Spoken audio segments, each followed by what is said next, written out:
CEAP, Centro Espírita Altivo Panfiro. Uma casa de amor.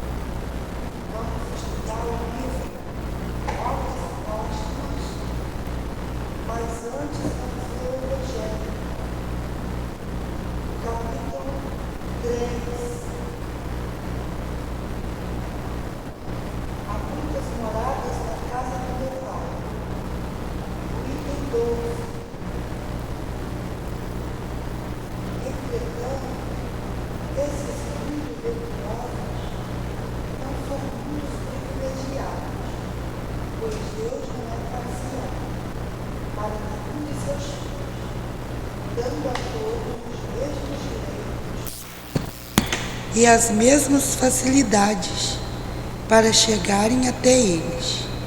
Deus faz com que todos, portanto, partam do mesmo ponto e não favorece uns mais que outros.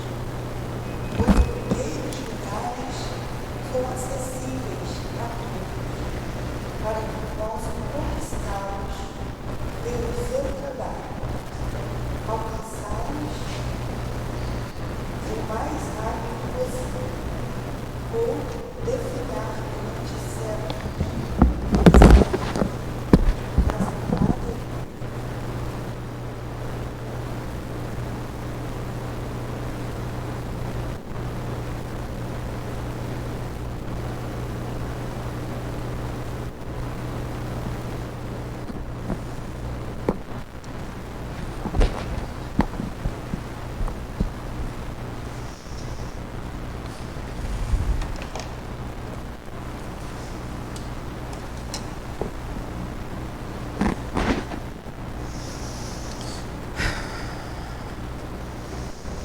Vamos fazer a nossa prece, elevando nossos pensamentos ao nosso querido Mestre Jesus, a Deus nosso Pai, agradecendo a oportunidade de mais um estudo na nossa casa, essa casa de amor, agradecendo a espiritualidade amiga que sempre está junto de nós, nos amparando, sustentando, intuindo. Agradecemos o Senhor Altivo, Allan Kardec, nosso querido codificador, que possamos dar início ao estudo da manhã de hoje do livro Obras Póstumas e com a licença dos nossos irmãos queridos, nossos guias e do Mestre Jesus, possamos iniciar o estudo desse momento. Graças a Deus.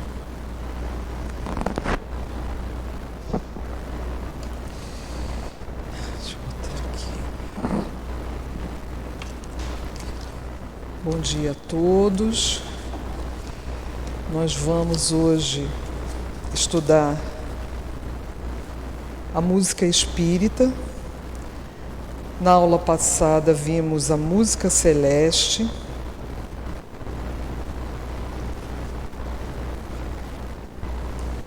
E hoje, agora, vamos dar sequência no livro, na página 181, a música espírita. Eu vou trazer algumas informações para ficar mais fácil para nós entendermos. Nós que estamos aqui no CEAP e os irmãos que estão aí nas redes sociais. Nesse capítulo,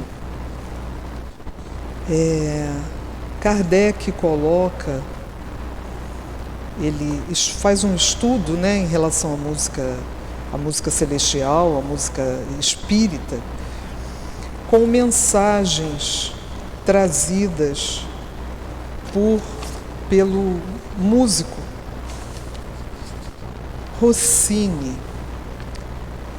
Rossini é um italiano, o nome todo dele, uma parte do nome, né? É Gioacchino Rossini. Isso é italiano, tá, gente? Vocês desculpem que meu italiano é péssimo. Rossini nasceu em Pesaro no dia 29 de fevereiro de 1792. Ele nasceu no século XVIII e desencarnou a 13 de novembro de 1868. Ele faleceu com 76 anos. Ele era um compositor que tinha muita fama. Podemos dizer que é um contemporâneo de Kardec, né? Kardec conheceu Rossini quando vivo, né? Quando encarnado, porque ele desencarnou em 68, e era um compositor que tinha uma fama muito grande porque ele escrevia muitas óperas da época, né, no século XVIII, século XIX, até no início aí do século XX, a gente via muitos programas com a música clássica. Hoje em dia ela está um pouco apagada, né, infelizmente. Eu gosto muito de música clássica, gosto de ópera, mas as pessoas ainda não estão muito acostumadas mais com esse estilo. Mas o Rossini ele ficou muito famoso porque as óperas dele eram canções, eram óperas assim alegres, cômicas. Ele botava assim, ele usava muito da comédia nas óperas. Eu vou dar exemplo aqui de algumas óperas, algumas pessoas assim que são assim como eu, de cabelinho branco, vão se lembrar. Tem o Barbeiro de Sevilha, Cinderela, Guilherme Tell. São histórias, né, que ele musicou, digamos assim, né? Ele escreveu óperas para essas histórias. E quem não conhece ópera, a ópera ela é uma história que ela tem um começo, tem um meio, tem um desfecho. É como se fosse um teatro, só que é o tempo todo cantada, né? Então, ele pegava essas histórias, escrevia músicas, né? Tinha uma orquestra, e tudo isso era feito assim ao vivo, né? A orquestra tocando, os atores, os cantores, que eram atores também,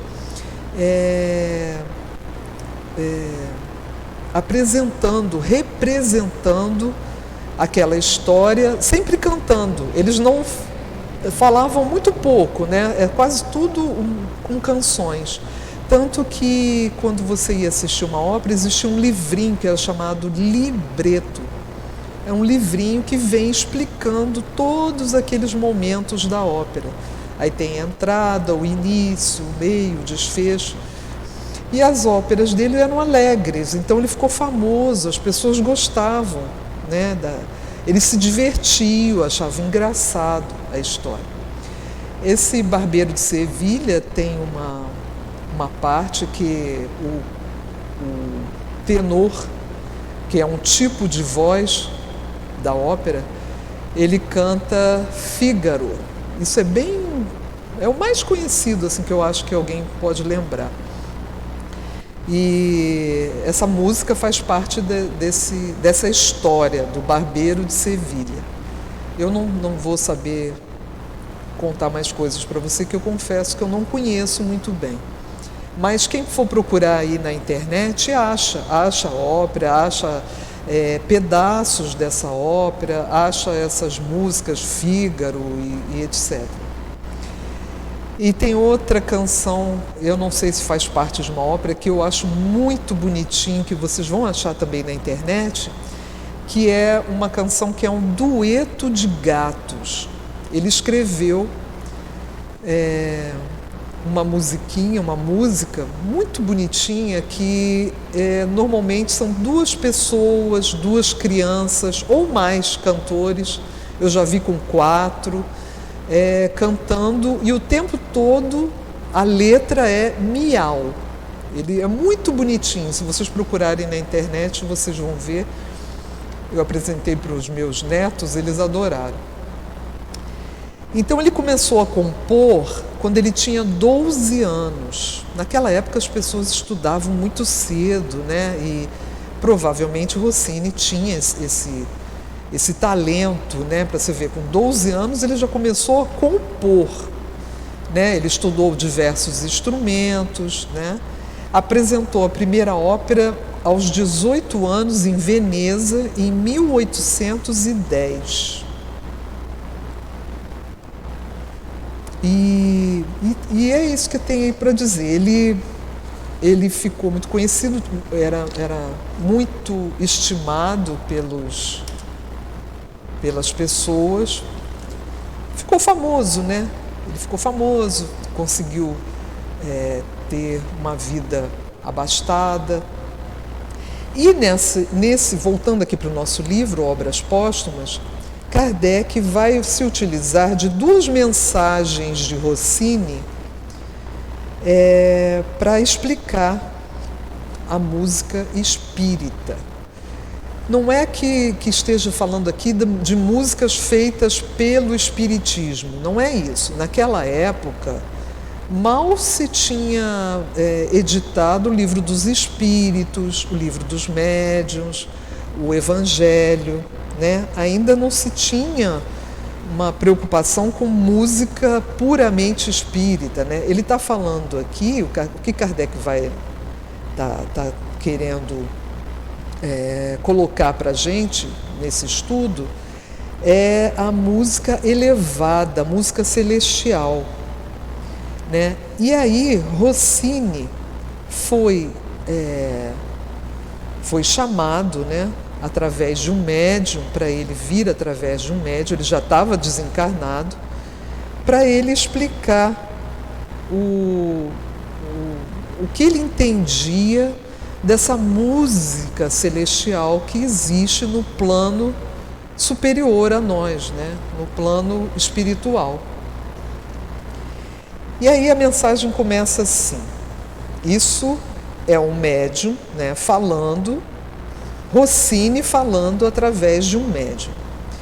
Recentemente, na sede da Sociedade Espírita de Paris, o presidente deu-me a honra de pedir minha opinião sobre o estado atual da música e sobre as modificações que poderiam lhe trazer a influência das crenças espíritas.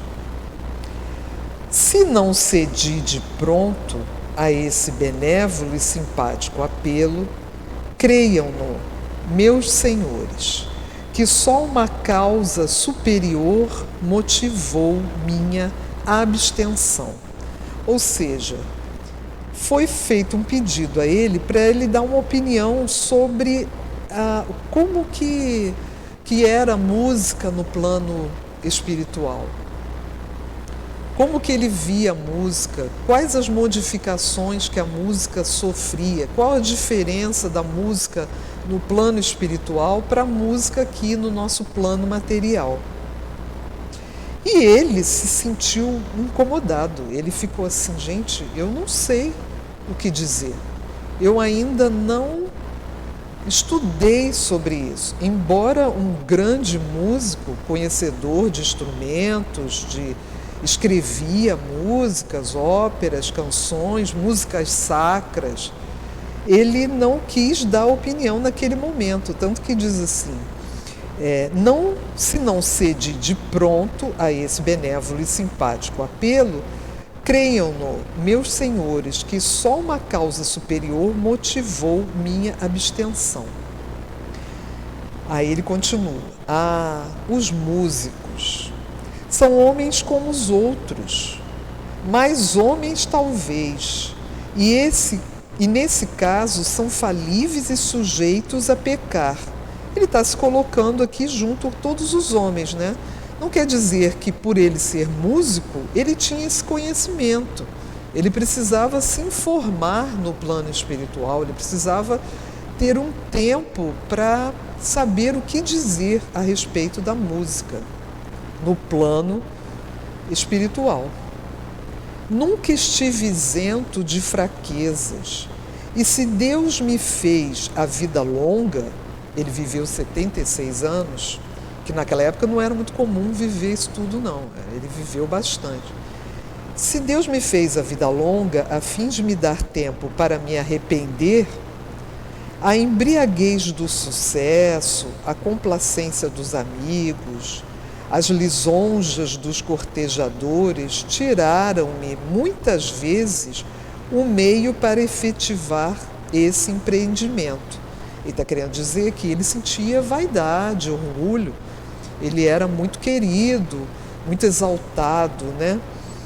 Então ele disse que se Deus deu uma vida longa para ele poder repensar os erros dele, né, o orgulho e tudo mais, ele não conseguiu isso, né, porque a lisonja dos cortejadores tiraram-me muitas vezes o meio para efetivar esse arrependimento. O maestro é uma potência nesse mundo onde o prazer desempenha um papel tão importante. Naquela época, no século XIX, os maestros eram importantíssimos, porque eles é que traziam alegria para a população, né? Eles, nos teatros, nos lugares onde eles se apresentavam, as pessoas se divertiam dessa forma. A gente tem que lembrar que naquela época a poesia, a ópera, a música clássica, os saraus nas casas dos mais ricos, né? Esses encontros, até nos teatros mais populares, o que se ouvia era essas músicas clássicas, óperas, canções, ou então nas igrejas, onde tinha apresentação de corais, né? O canto gregoriano, era esse tipo de música que as pessoas ouviam. É lógico que tinham músicas mais simples, mais populares, mas mesmo assim elas eram apresentadas com violinos, piano, né?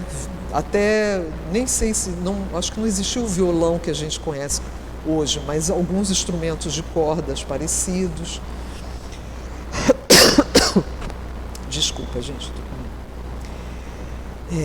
Deixa eu continuar aqui. O maestro é uma potência nesse mundo, porque ele pode trazer toda essa alegria para as pessoas. Aquele cuja arte consiste em seduzir o ouvido, em enternecer o coração, enxerga muitas armadilhas que se criam sob seus passos.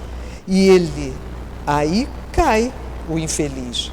Ele se enebria da embriaguez dos outros, as pessoas aplaudindo e falando, bravo, bravo, quando terminava alguma dessas apresentações, enebriam aquele maestro, né?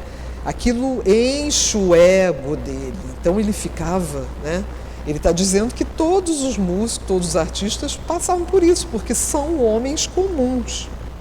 Os aplausos lhe tapam os ouvidos e ele caminha direto para o abismo sem procurar um ponto de apoio para resistir ao arrastamento.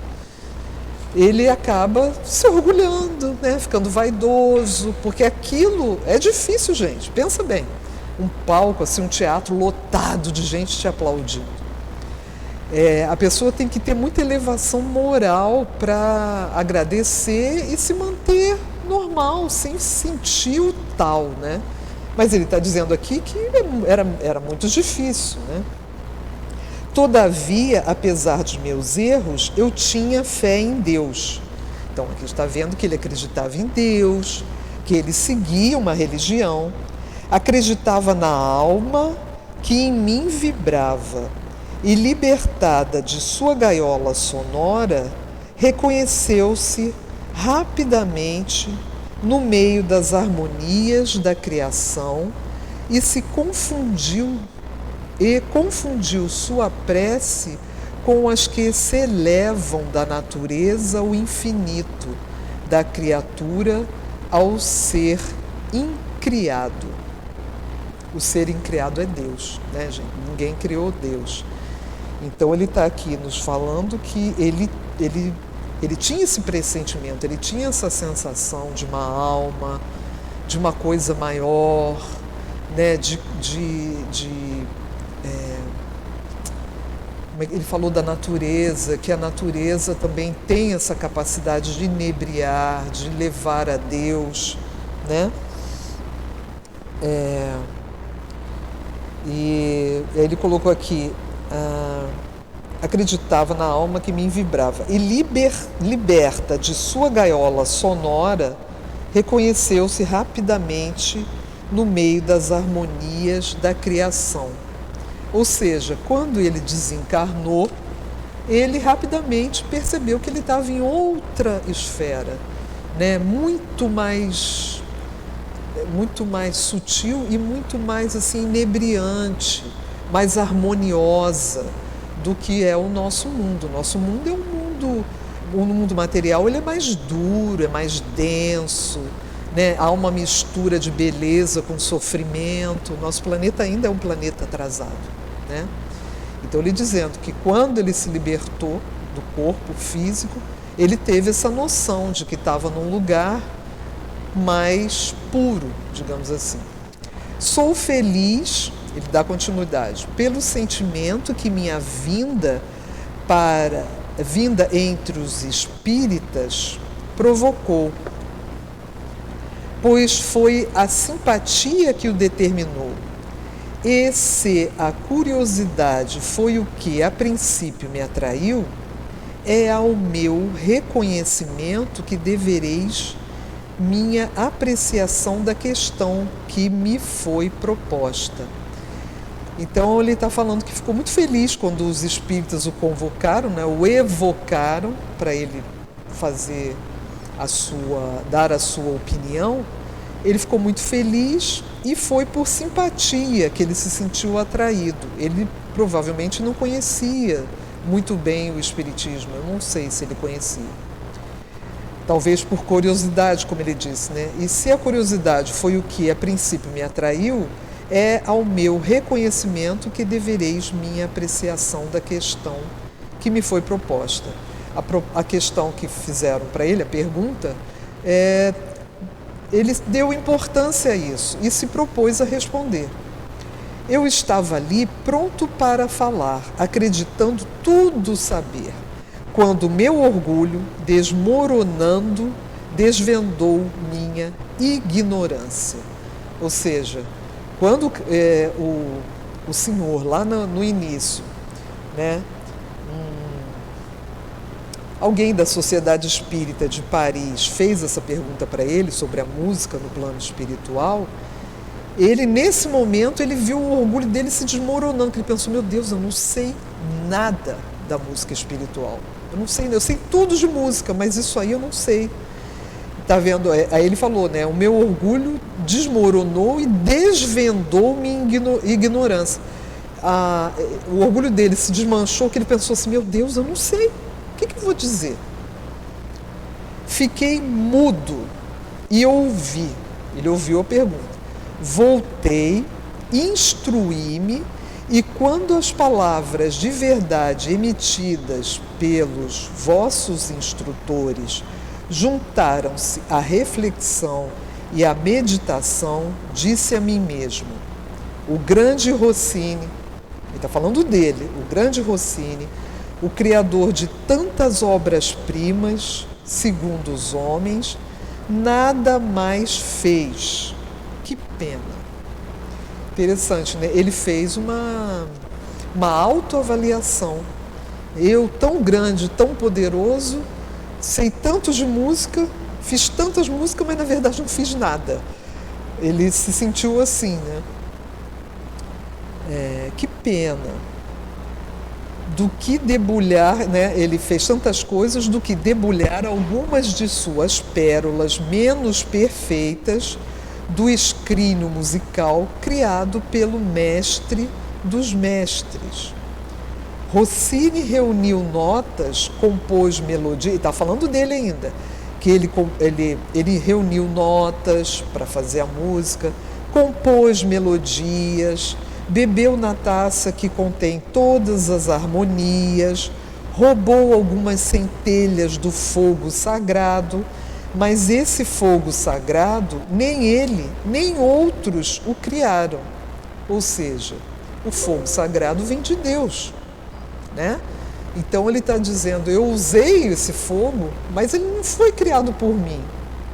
Nós não inventamos, copiamos do grande livro da natureza. E a multidão aplaude quando não deformamos demais a partitura. Olha que coisa bonita que ele está dizendo. Nem Rossini, nem os outros, ele está querendo dizer que ninguém criou o fogo sagrado. Nós não inventamos a música, nós copiamos. O que ele está dizendo aqui? Que a maioria dos músicos são inspirados. São inspirados pela espiritualidade, né? A espiritualidade maior, porque lá existem músicos e grandes músicos. Então, tudo que a gente tem no nosso planeta, o que Rossini está nos dizendo? É cópia do que tem, né, o que existe no plano maior. Então, imagina, gente, que coisa maravilhosa. Então, aquelas músicas muito bonitas que nos falam o coração, que o autor escreveu, cantou, é tudo cópia. Na verdade, eles foram inspirados. Ah, mas então ele não tem, ele não tem glória nenhuma por causa dessa criação? Claro que tem. É como se ele fosse um médium. Ele é um ser que é inspirado. Aquilo chega para ele. Ele sente aquilo como se fosse uma ideia dele, né? Ele escreve aquela partitura, ele arruma, faz aquele arranjo, harmonia e apresenta. E as pessoas ficam inebriadas. Ele está querendo dizer que, na verdade, eles só fazem uma cópia. Não quer dizer que isso não tenha valor nenhum. Que o músico, que o poeta, que o cantor não tenha valor. Claro que tem, é óbvio. Se todo mundo pudesse cantar, né, afinadinho e agradável aos ouvidos, ia ser muito bom, mas não é verdade, gente. A gente sabe que tem gente aí que abre a boca e é uma coisa horrorosa, e tem outros que não, que tem um bom ouvido, né? É um talento, né? É um talento, é um dom que Deus permitiu a essas pessoas para eles aprenderem alguma coisa, né? Tudo que a gente traz no nosso espírito, todas as lembranças, todos os talentos e tudo, são coisas que aprendemos no passado e fomos aprimorando. Por isso que a gente tem diferenças. Tem gente que cozinha muito bem, tem gente que é uma desgraça na cozinha, né? Tem gente que pega assim, meia dúzia de elementos e faz uma comida maravilhosa. Tem gente que sabe pintar, tem gente que costura, assim, tem um talento para costura, para pintar, para escrever. Todo mundo tem talento, gente. Todo mundo. Uns de maior grau e outros menores. Cada um está num patamar. E é isso que ele está dizendo. Não, o homem não é feito... Peraí, eu pulei aqui, desculpa. E a multidão aplaude quando não deformamos demais a partitura. Então, ele recebe aquela inspiração e quando ele consegue escrever da melhor forma possível, o povo gosta. Lógico, né?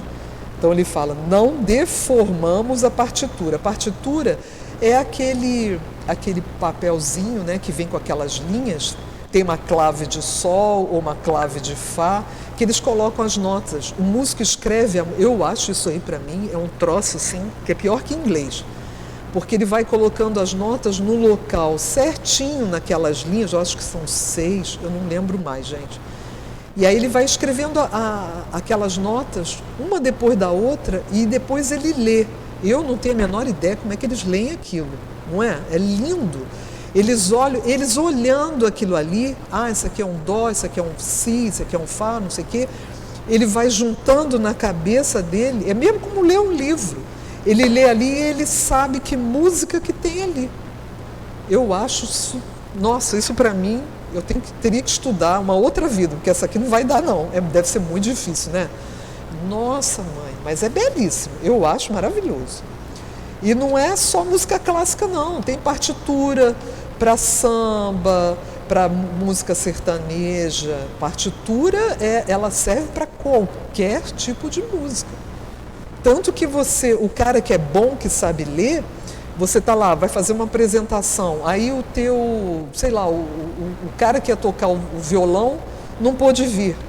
Aí eles procuram correndo alguma pessoa que seja bom no violão, que saiba ler a partitura, dá a partitura para ele, ele vai rapidinho aprender a música ali e vai conseguir tocar junto com eles. Esses são os músicos que são contratados, eles sabem ler. E tem gente que sabe a música de ouvido, né? Ele ouve um pouquinho ali como é que ele pega a ideia central, né? Mesmo ele não fazendo parte daquele grupo, ele consegue levar aquela apresentação sem mais problemas. Aí ele continua aqui, uma dissertação, isso aqui é a primeira mensagem, tá, gente? Uma dissertação sobre a música celeste, era o que ele estava querendo fazer. Escrever alguma coisa, falar alguma coisa sobre a música celestial. Quem poderia disso encarregar-se? Que espírito sobre-humano poderia fazer vibrar a matéria em uníssono com esta arte encantadora? Que cérebro humano, que espírito encarnado poderia apreender os matizes variados ao infinito? Quem é que ele está querendo dizer? Como que uma pessoa encarnada vai conseguir conceber, vai conseguir explicar a música celeste? Quem possui a esse ponto o sentimento da harmonia, de harmonia? Não. O homem não é feito para semelhantes condições. Mais tarde, bem mais tarde, o que ele está dizendo? Que com o passar da nossa evolução, nosso planeta, que vai evoluir, que está sempre evoluindo, provavelmente o homem vai ter essa capacidade, né, de aprender a música celestial. Mas ele está dizendo, bem mais tarde, quer dizer, agora, não é possível. Não é possível uma pessoa encarnada, né, conceber a música celestial, a não ser que seja um espírito muito elevado que venha ao nosso planeta com essa missão, né? Aí ele responde aqui, ele continua dando a mensagem, voltarei logo, talvez, esperando satisfazer o vosso desejo e vos dar minha apreciação sobre o estado atual da música e vos dizer as transformações, os processos que o Espiritismo poderá nela introduzir. Ele está querendo dizer que nós, espíritas, com o conhecimento de tantas coisas que a gente vem tendo, porque a gente vai aprender o resto da vida, tá, gente? Ninguém sabe tudo, não. Que por causa do Espiritismo, a gente provavelmente vai conseguir compreender melhor essa música celestial. Hoje ainda é muito cedo para ele ainda não tinha condições. O assunto é vasto, já o estudei, mas ele ainda me transborda, ou seja, é tanta coisa que ele não consegue dar conta ainda de fazer esse apanhado. Quando me tornar seu senhor, se for possível, ou melhor, quando eu o tiver entrevisto, tanto quanto o estado do meu espírito me permitir, eu vos satisfarei. Eu vou trazer a explicação assim que eu for capaz. É isso que ele está dizendo. Mas falta ainda um pouco mais de tempo. Eu preciso de um tempo. Se apenas um músico pode falar bem da música do futuro, ele deve fazê-lo como mestre. E Rossini, ele está falando dele, Rossini não quer falar dela como um colegial. Olha que coisa bonita, né? Ele está dizendo, eu poderia falar alguma coisa, vou tirar aqui, gente, que está me dando calor. Eu poderia falar alguma coisa, mas eu não quero falar sobre a música celestial como uma criança, como um colegial, foi o que ele botou, né? Um adolescente, aquele que está ainda tateando esse assunto, né? Está aprendendo. Ele se sentia assim. Olha que bonito, né? Apesar do grande músico, ele está dizendo que ele não era capaz. Aí nós vamos entrar agora na segunda mensagem de Rossini. Um tempo depois, ele foi de novo chamado pelo Espírito, ele o tempo todo através do Espírito que ele está dando essa mensagem. Eu não sei dizer para vocês se isso aqui foi uma mensagem falada, né, com o Espírito incorporado, ou se foi uma mensagem psicografada. Mas vamos dar continuidade aqui. Aí Rossini volta a falar através do médium Sr. Desliens. Eu não sei falar francês não, gente, mas eu acho que é isso. Ele está na França. O silêncio, aí ele vem dizendo, o silêncio que guardei sobre a questão que o mestre da doutrina espírita me propôs foi explicado. Era conveniente, antes de abordar esse assunto difícil, recolher-me. Ele se recolheu, ele estudou, ele deve ter conversado com pessoas acima dele, né, para poder lembrar. Recolher-me, recordar-me e condensar os elementos que estavam ao meu alcance. Eu não tinha que estudar a música, tinha somente que classificar os argumentos com método, a fim de apresentar um resumo capaz de dar a ideia da minha concepção sobre a harmonia. Este trabalho não fiz sem dificuldade, ou seja, ele não fez sem dificuldade, ele teve dificuldades para conseguir aprender e concluir aquilo que ele queria passar para nós. Está terminado, ou seja, ele conseguiu. E estou pronto para submeter minha apreciação dos espíritas. Ele voltou, retornou lá à Sociedade Espírita de Paris e ele finalmente ia responder a pergunta que lhe foi feita. A harmonia é difícil de definir. Eu, quando li isso aqui, gente, olha, eu quebrei a minha cabeça. Eu vou tentar passar para vocês. Esse livro, ele é bem difícil, ele tem questões difíceis para a gente, mas se a gente ficar bem, quem não entender muito bem, pega o livro, dá uma lida, porque vai conseguir entender. A harmonia é difícil de definir. Frequentemente, confundem-na com a música, com os sons, que resultam de um arranjo de notas e das vibrações de instrumentos que reproduzem este arranjo.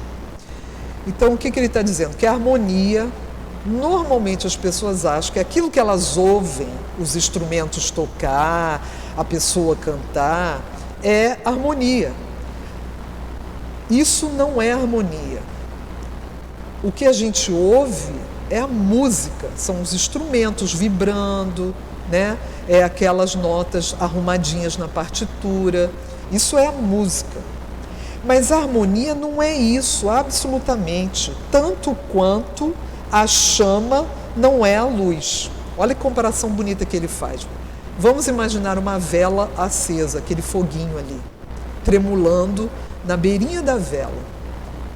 Ele está dizendo que a chama, aquele foguinho, não é a luz. Tanto que você acende a vela, o ambiente está escuro, a luz se dissipa, né? Mesmo Não é um holofote, né, gente? Ele está falando da vela, porque na vela, a vela era, né, era muito usada no tempo dele. Então ele está querendo dizer o quê? Que a chama da vela não é a luz. Ela é quem propicia a propagação da luz. Vamos ler aqui. A chama resulta da combinação de 2 gases. E ela é tangível. O que quer dizer tangível? A gente pega, né? O foguinho ali na vela, está acesa ali, você pode fazer assim, puff, e apagar. Ela é originada pela combustão dos gases, né? Eu não vou lembrar agora o que, gente, é o oxigênio com outro gás lá. É tangível. A luz que ela projeta, que ilumina, é um efeito dessa combinação e não a própria chama. Ela não é tangível. Alguém consegue pegar a luz? Não, né? Imagina que está acesa aqui. Não tem luz, não pega. Então a chama que projeta a luz, ela é tangível. Tangível significa dá para pegar, dá para tatear. E a luz não. Então a luz é um efeito da chama. Ele vai fazer essa comparação para a gente entender o que é harmonia. Aqui, o efeito é superior à causa. No caso da chama, a luz, né, o efeito, é superior à chama. É superior, porque ele ilumina assim, um espaço grande. Assim se dá com a harmonia. Então ele vai explicar para a gente a harmonia do mesmo jeito. Ela resulta de um arranjo musical e é um efeito que é igualmente superior à causa. O que ele está nos dizendo? Que a harmonia é mais importante que a música. A música é a causa e a harmonia é o efeito, é o que traz para a gente, é o sentimento que ela provoca na gente, é o que ela toca. A harmonia toca o nosso sentimento, né? A chama da vela ilumina o espaço para a gente, né? A luz do sol, o sol deve ser tangível, né, gente? Mas só que a gente morre derretido se chegar lá no sol. Mas ele promove, ele ilumina todo o nosso planeta, né? O efeito do sol é iluminar, aquecer e iluminar. Então já cresci, né? Eu já estou exagerando aqui. A gente estava na chama e já fui para o sol. E a harmonia é a mesma situação. Ela é igualmente superior à causa. Então a música, não é que a música, os instrumentos, o cantor cantando não sejam importantes.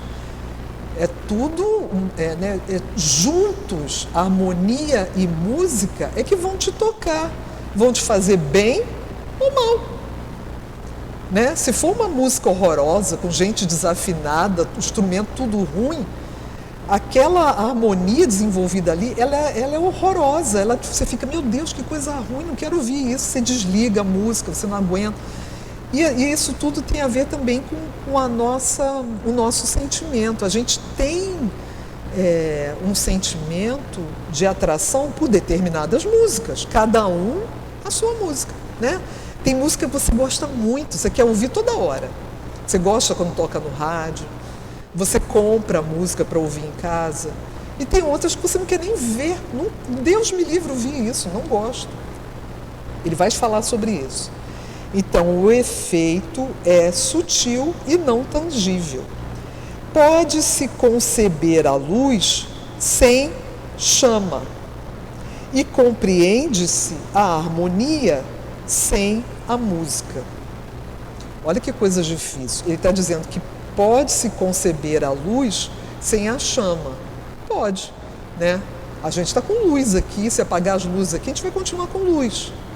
Porque quem é o causador dessa luz? O sol. A gente compreende, a gente sabe que essa luz aqui se propagou porque o sol iluminou. E ele está dizendo que pode-se compreender a harmonia sem a música. Olha, gente, eu não sei como é que é isso não. Eu estou aprendendo junto com vocês.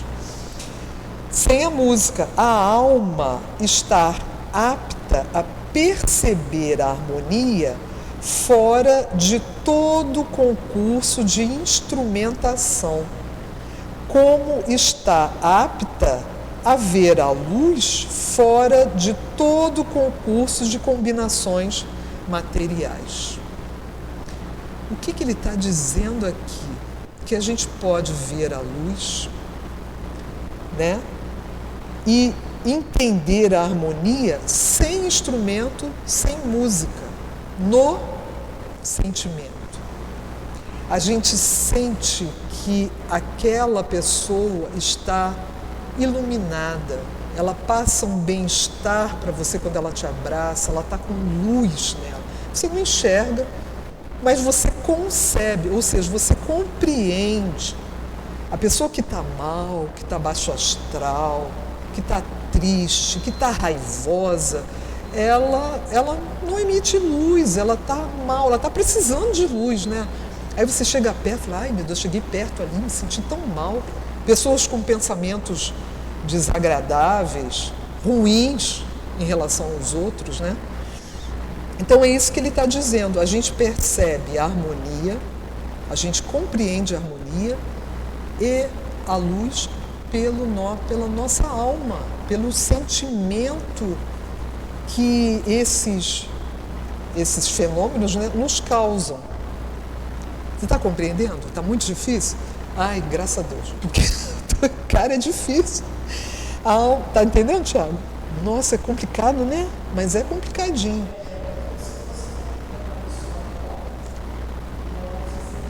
Isso. Sim. Exatamente.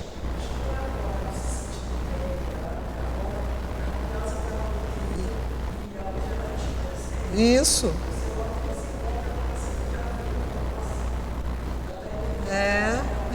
Exatamente, querida. É que bom, fiquei feliz que você entendeu, porque eu vim tão preocupada. É isso mesmo, a nossa amiga, nossa irmã está dizendo aqui, que é a mesma coisa quando a pessoa acorda, você tem um mau sono, às vezes a gente não sabe onde a gente andou, não é?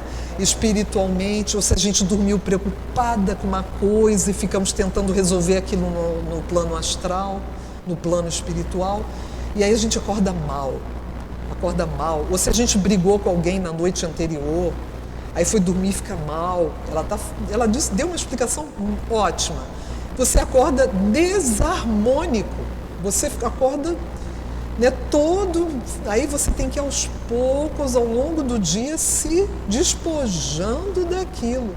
Como é que a gente pode fazer isso? Prece, boa música, conversar com uma pessoa querida que te ajude, vir para a casa espírita, ficar sentadinha aqui ouvindo uma palestra, ouvindo uma musiquinha aqui com o Thiago, né? Tudo isso nos harmoniza. Muito bom, gostei. Então vamos ver aqui.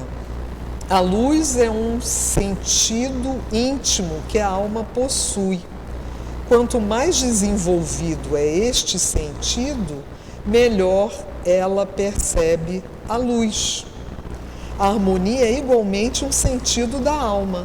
Ela é percebida na razão do desenvolvimento deste sentido. Você pode desenvolver, você pode ficar cada vez mais sensível à luz, à harmonia. Fora do mundo material, quer dizer, fora das causas tangíveis do plano material, a luz e a harmonia são de essência divina. Possuí-los na razão dos esforços que se fazem para adquiri-los. Quais são esses esforços, gente? Fazer o bem, ficar bem, fazer prece, procurar não se incomodar com bobagem, tudo que a gente aprende na casa espírita. Isso vai nos depurando a alma, o sentido de receber o auxílio, o amor da espiritualidade. A gente sente cada vez mais, quanto mais a gente frequenta a casa espírita, a gente chega aqui, ai, você sente assim, e o ideal, o grande pulo do gato é a gente conseguir isso um dia em qualquer lugar, em casa, na rua, na casa dos amigos. A gente tem que buscar isso com muita força, com muita disciplina, porque isso só faz bem. Só faz bem. Deixa eu terminar aqui, que já acabou até o nosso tempo, meu Deus do céu. Se comparo a luz e a harmonia, é para me fazer melhor compreender. E também porque esses dois sublimes gozos da alma são filhos de Deus e, por conseguinte, são irmãos. Olha que coisa maravilhosa que ele diz. A harmonia e a luz são irmãos. E a gente tem que se depurar,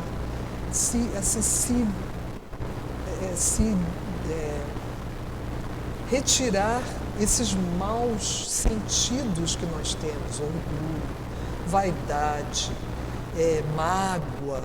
A gente tem que aos pouquinhos, gente, ninguém aqui vai conseguir, eu não quero mais, pronto, sou maravilhosa. Não, a gente vai aos pouquinhos, um pouquinho a cada dia, e daqui a pouco nós estaremos muito melhores. A gente nem percebe. Quando a gente nota, fala assim, nossa, eu nem ligo mais, a pessoa falou um negócio para mim, eu nem dei bola. E esse é o melhor que se faz. Para que perder tempo, gente? Com bobagem, né? Eu vou pedir só um minutinho de vocês, eu sei que o tempo já acabou, porque eu trouxe aqui, pedi para o Tiago colocar para a gente só um pedacinho do que eu considero uma música celestial. É óbvio que eu não fui lá no plano superior trazer uma música para a gente, que eu não sou capaz. Mas, assim, para a gente ter uma ideia do que é uma música com uma harmonia, com um sentido de luz e de um sentimento, assim, de aproximação com Deus e com o nosso Mestre Jesus, quando a gente escuta. Muita gente, como eu já falei, muita gente não está acostumada com a música clássica. Eu aconselho vocês a tentarem ouvir algumas, porque elas têm essa possibilidade, nos elevar, a gente consegue elevar o nosso espírito ao alto e a gente consegue captar essas vibrações harmônicas e luminosas com mais facilidade.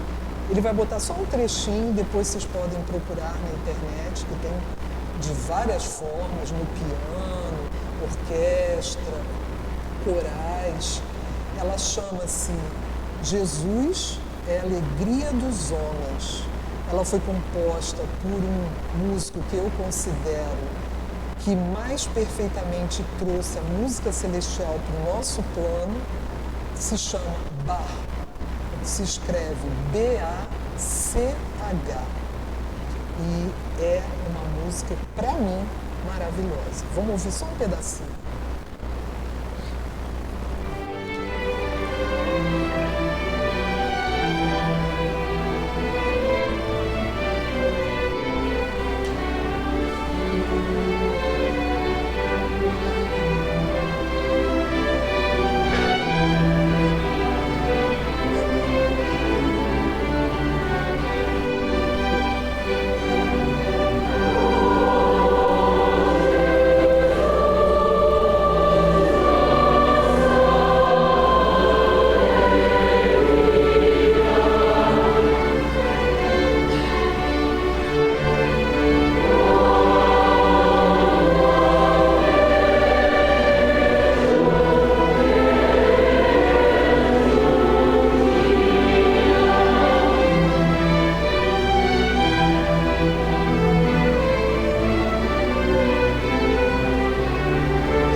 Queridos, é com grande pesar que eu tenho que desligar a música, porque o nosso tempo já acabou.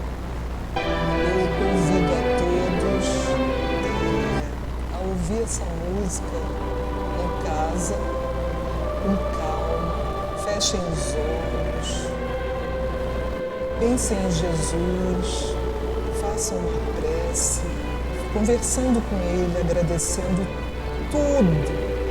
tudo que esse mestre amoroso, esse irmão nosso maior, todo o amor que ele envia a nós há tantos anos, há milhares de anos. Ele é o responsável pela nossa amada terra, ele é responsável por nós e ele já disse certa feita: nenhuma ovelha ficará para trás. Não importa em que situação você está, se você cometeu alguns erros, esqueça. Olhe para frente. Continue a sua caminhada seguindo os passos do nosso Mestre amado. E você está certo, estará fazendo tudo certo. Ah, eu não sou bom. Se você é bom, sim, você é um filho de Deus. Você faz parte da nossa família, da nossa humanidade. E você vai alcançar o seu caminho, a sua evolução, mais rápido ou mais devagar, não importa. Jesus não abandonará nenhum de nós. E assim, já com os nossos corações transbordando de amor por esse irmão tão amado, tão tolerante com os nossos defeitos, a esse Pai que é a fonte de amor eterna, sempre jorrando para nós. Nós agradecemos ao Pai, ao Mestre Jesus, a essa casa de amor, a toda a espiritualidade amiga que nos envolve. Muito obrigada, queridos irmãos. Muito obrigada. Que Deus nos abençoe e que possamos encerrar o estudo da manhã de hoje e retornar aos nossos lares em paz. Graças a Deus.